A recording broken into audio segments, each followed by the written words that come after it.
Então, pessoal, vamos aqui agora para o contexto bíblico do livro de Salmos, né? E só para a gente, né, começar aqui a falar um pouco sobre o livro. Temos vários autores aqui no livro de Salmos, né? A começar pelo rei Davi, que compôs a maioria ali. Salomão também compôs ali, né? Se eu não me engano, são 2 salmos. Nós temos também a família de Asaf, que compõe alguns salmos. Nós temos ali também o clã dos Coraitas. E nós temos também ali, né, um outro levita, que é o Remã, o Esraíta, e nós temos também ali Etan. Nós temos também ali os salmos, né, de Moisés, e basicamente são esses aqui, né, os autores aqui do livro de Salmos. Alguns, né, salmos nem não tem assim autores, né, mas normalmente eles são atribuídos ali ao rei Davi. Mas, né, então vamos embora aqui, né, para falar aqui do primeiro salmo, que vai dizer assim, olha, bem abençoado o homem que ele não segue o conselho dos ímpios e ele não se assenta nas rodas dos escarnecedores. Portanto, ele tem ali, né, prazer na lei do Senhor e nela ele medita dia e noite. Essas são palavras, né, já ditas ali a Josué, né, para ele meditar na palavra do Senhor dia e noite. E quem faz isso, né, que o salmista está dizendo, ele vai ser ali como árvore plantada à margem, né, plantada à margem de águas correntes, que ele dá fruta ali no seu tempo, né, apropriado, e tudo que ele faz, né, prospera, suas folhas não murcham. E o salmista vai continuar dizendo, olha, não são assim como os ímpios, porque os ímpios são como palha que o vento carrega, né? E ele vai dizer outra coisa excelente, que vai falar assim, olha, os pecadores, eles não sobreviverão na congregação dos justos, ou seja, onde tem muitos pecadores, precisa se juntar uma multidão ali de justos para que esses pecadores venham se espalhar. Onde há um lugar onde tem muita corrupção, um lugar onde tem muita iniquidade, precisa ter justos, uma multidão de justos, porque essas pessoas não vão suportar. Outra coisa, ela vai falar agora sobre o reino do Messias e vai dizer que ele, né, ele se senta ali em Sião e Deus vai dizer ele para ele: Tu és o meu filho e eu hoje te gerei. Pede-me e eu te darei nações por herança e os confins da terra por tua propriedade. Então, o salmista vai dizer que os reis da terra tramam, né, contra o Senhor, né, mas do seu trono o Senhor vai os ridicularizar, porque o Senhor é dono de tudo. Pronto, agora nós temos aqui um salmo, né, de Davi, quando ele está fugindo de Absalão. E olha só o que ele vai escrever, ele vai dizer, olha, são muito os que dizem ao meu respeito, olha, Deus não vai o socorrer. No entanto, Davi ele vai dizer assim, olha, em paz eu me deito e logo eu adormeço, eu desperto de novo, pois é o Senhor que me sustém. Ou seja, quando Davi ele estava ali em apuros, fugindo do seu filho, ele vai compor esse salmo dizendo que ele estava tranquilo, ele deitava e dormia, ele não perdia noite de sono com isso, porque quem o sustentava era o Senhor. E agora ele diz algo também, ele vai dizer assim, ó, Senhor, quebra o queixo dos meus inimigos e arranca o dente dos ímpios. Ou seja, Davi não tinha assim muita misericórdia com os ímpios, não. Entenda, são os ímpios, pessoas assim que elas têm o coração voltado para poder fazer maldade. Desses Davi, ele não tinha ali compaixão. Estremeça de ira, mas não pequeis. Refleti em vosso leito e acalmai-vos. Ou seja, não age enquanto você está nervoso. Numerosos são os que dizem, quem nos fará ver a felicidade? Faz o Senhor resplandecer sobre nós a tua face. E vai dizer novamente, em paz eu me deito e logo eu adormeço. O Senhor é que me faz seguro e faz sem medo. Todos esses salmos que nós estamos lendo foram Davi que compôs. Quando vier outro autor aqui eu vou estar citando. Outro salmo aqui de Davi, ele vai dizer, ouve-me Senhor, e considera os meus pensamentos íntimos. Pela manhã apresento o meu sacrifício e aguardo com esperança. Os arrogantes não são aceitos na tua presença e odeia todos que agem com maldade. Conduz-me na tua justiça por causa dos que me espreitam. E olha o que Davi vai dizer, aplana os meus caminhos, Senhor, porque às vezes eu passo em caminhos que a gente custa passar. Tem muita subida, tem muita curva. E é difícil a gente atravessar, e você está falando metaforicamente aqui, né? Então às vezes a gente precisa pedir o Senhor também para poder aplanar os nossos caminhos, fazer esses caminhos mais retos. E a gente só consegue caminhar num caminho reto quando o Senhor entra em nossas vidas e Ele consegue aplanar. Tudo fica mais difícil. E Davi ele sempre vai dizer, olha, é muito interessante isso aqui, irmãos, a gente entender como Davi ele orava contra assim às vezes os inimigos que estavam ali atrás dele. Ele vai dizer assim, caiam os meus inimigos em suas próprias tramas, expulsa-os por causa dos seus muitos pecados, porque eles se rebelam contra o Senhor. Então preste atenção nessas orações de Davi. Ele vai continuar dizendo: liberta minha alma, porque entre os mortos não há adoração. Olha, Senhor, não há adoração a Ti, né, quando a gente desce no túmulo. Então, Senhor, eu quero me lembrar do Senhor enquanto eu estou aqui vivo.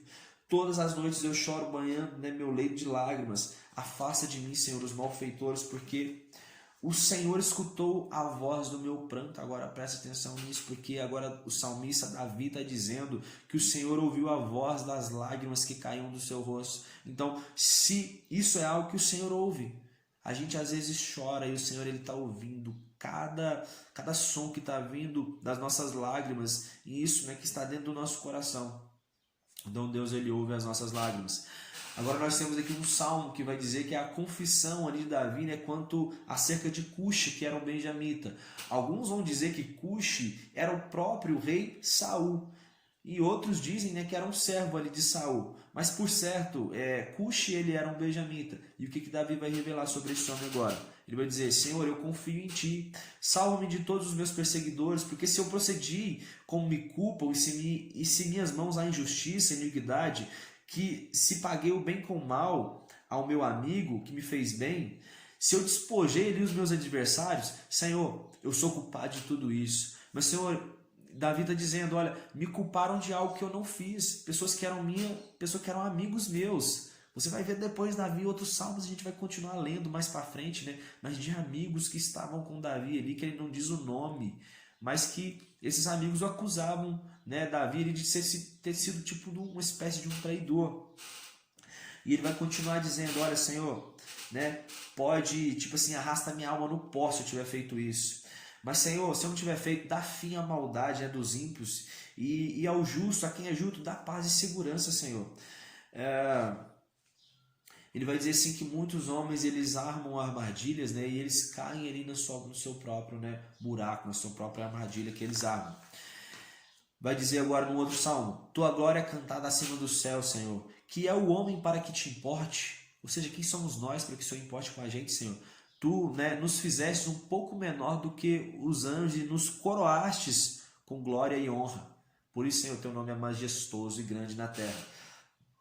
Ponto. Agora nós temos um outro salmo também, que a gente vai deparar com alguns salmos aqui, né? Se eu não me engano, ali são um total ali de uns 9 salmos, que ele vem de forma ali, né, como um acróstico. O que é o acróstico? É como se eu pegasse uma palavra, colocasse ela aqui na vertical, né? Vamos pegar uma palavra, Deus. Então, né, com um D eu vou formar uma palavra, uma frase, depois com E eu formo outra, depois com U, depois com S. Ponto, é isso, é o acróstico.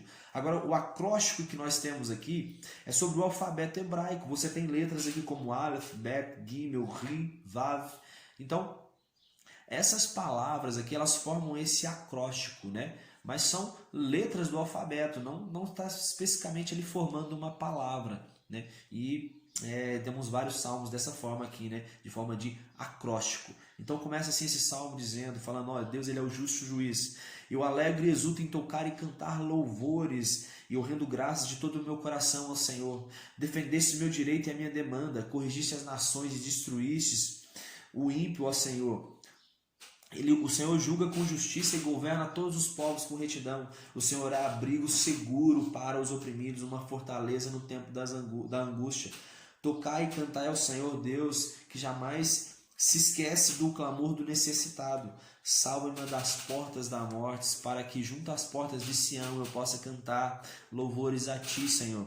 O Senhor é conhecido pela justiça que exerce. Os ímpios caem em suas tramas. Voltem os ímpios para o inferno, todos os povos que se esquecem de Deus. O Senhor não frustra a esperança do pobre e humilde. Que as nações saibam que não são mais do que seres humanos. E são salmos ali bem fortes mesmo, né? Eu anotei vários aqui, né? Eu achei curiosa essa forma aqui de acróstico. E pronto, vamos prosseguir um outro salmo aqui, né, que vai falar sobre acróstico, que vai dizer: Senhor, por que o Senhor se afasta da gente no tempo da aflição, Senhor? Olha, o infiel, ele vai se gabar ali, né, na sua própria ambição, e ele menospreza ali a Deus. Então, as coisas dele, o salmista está dizendo que sempre os ímpios, as coisas dele dão certo, e não tem uma impunição, e eles pensam assim: olha, nós somos inabaláveis, e sua boca está sempre cheia de fraudes e maldições. Ele, né, apanha ali o necessitado, né, de tocaia, sabe, impõem grandes fardos ali aos pobres. Então, ele vai dizer assim, olha, Deus, ele se imagina consigo mesmo. Deus se esqueceu e nunca dará atenção a isso, mas aí ele vai continuar. Olha, erga tua mão, Senhor, e não te esqueça dos desamparados. O ímpio despreza a Deus pensando em seu íntimo que Deus não lhe pedirá contas. E agora ele vai concluir dizendo, olha, tudo isso o ímpio está fazendo, mas eu creio que o Senhor, ele vai questionar a Deus, Senhor, o Senhor só vai ficar olhando tudo isso, não se esqueça disso, Senhor. E ele vai continuar dizendo, olha, o Senhor vai pedir conta, né, do ímpio e do maldoso. E tu ouves a oração do necessitado, né, e defende o que não tem pai, a fim de que o homem que é pó já não provoque tanto terror, né, a outros homens aqui na terra. Outro salmo agora vai dizer que é o seguinte, olha, se os fundamentos, Senhor, eles estão ali destruídos, o que pode fazer o justo? Então, quando os fundamentos ali, seja a família, seja a verdade, princípios da verdade, princípio da justiça, quando eles estão corrompidos, que esperança tem o justo? Como é que ele vai sobreviver? Pois se ele é justo, ele faz coisas somente ali, né, corretas, procura fazer sempre coisas corretas. Se os fundamentos se perdem, então o justo já não tem muito espaço mais. Ele vai dizer que o Senhor, ele ama o justo. E agora, um outro salmo que completa esse aqui é o salmo seguinte, que vai dizer, socorro, Senhor, já não há quem seja leal aqui na terra. Então, lábios bajuladores, né, falam com segundas intenções. E ele vai dizer agora, os ímpios, eles vagueiam soberbos, porque quando a corrupção está sendo exaltada na sociedade, ou seja, quando esses princípios eles estão destruídos, quando o princípio da verdade, da honestidade, por exemplo, quando eles estão ali apagados na sociedade, então agora ser corrupto e ser mentiroso são coisas boas. E agora, quem é justo, quem preserva pela verdade e pela justiça, como que essas pessoas, né, vão ter espaço na sociedade? Quem vai caminhar numa cidade onde a corrupção está sendo exaltada, a mentira é exaltada, são os ímpios e eles andam soberbos. Outro salmo de Davi, que Davi às vezes se mostrava um homem ali bastante deprimido, em algumas palavras. Quando ele esteve, por exemplo, na caverna de Adulão, muitos dizem ali que ele ficou meio que depressivo. E algumas palavras aqui no salmo vai dizer o seguinte, que ele vai dizer, olha, Senhor, renova o brilho da vida nos meus olhos. Pelo contrário, eu vou me entregar ao sono da morte. Ou seja, ele estava impondo uma condição ali para Deus. Se Deus não olhasse para ele, não renovasse o brilho nos olhos dele, o brilho da vida nos olhos dele, ele caberia ali se entregando ao sono da morte. Mas ele depois completa dizendo, contudo eu confio em teu amor e me alegro na tua salvação, Senhor.